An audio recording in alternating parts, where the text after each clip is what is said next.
Radio city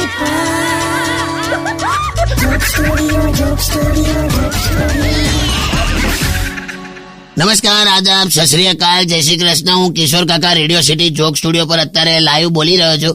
અને મારી આ અરગ પદુડી એ જે પેલા રસોઈ શોમાં જઈ આવીને જે હોબાળા કર્યા છે એ વિશે વાત ચાલે છે. કાકા એ તો ખ્યાલ આવી ગયો કે પોલીસ આવી, કુકર ફાટ્યા, 108 આવી, ધનુરના ઇન્જેક્શન લેવા પડ્યા, પણ પછી થયું શું? પછી તો પેલા પોલીસ વાળા ખરા ને એ શો પતે ત્યાં સુધી ઘેર જ બેહી રહેલા. પણ મેં કેટલી બધી સેવા કરી, બધું સાચવી લીધું. મેં એમને વેલકમ ડ્રિંક આપ્યું હતું. હા, કયું આપ્યું હતું એ કેને?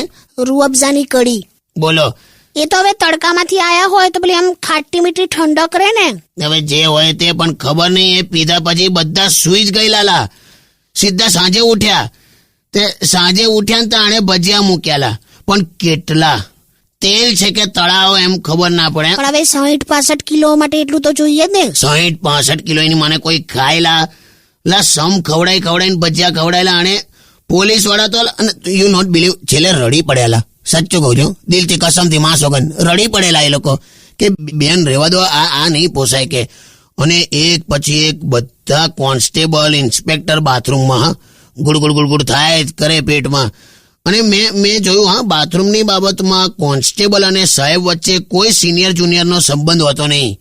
સીધા જતા જ રહે જે હોય તે. અને જેવા એ લોકો પેટ હલકું કરીને બહાર આવે ને એટલે તરત આ ભજીયા ધરે કે લો ખાઈ લો.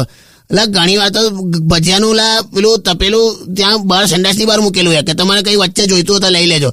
કેટલું ચલાવ્યું આને ભજીયાનું તો. છેલ્લે એક હવાલદારે તો રિવોલ્વર કાઢી કે હવે બંધ કરો કે બહુ થયું. તમારી કે લાગણી એક બાજુ, પણ હવે તમને ખ્યાલ નથી કે જાજરૂમાં હવે ડાયરેક્ટ ખીરું પડે છે યાર. કે તમને ખ્યાલ આવે યાર? ચી ગંદો. ગંદો એટલે. અને આ તું જવા દે, બધું બહુ કરેલું આને. અને છેલ્લી આઈટમ તો જે એને બનાવી છે ને એ વિશે હું તને કહું છું. અત્યારે તું બ્રેક લઈ લે. ભજીયા ખાવા જ તું જાણે તારી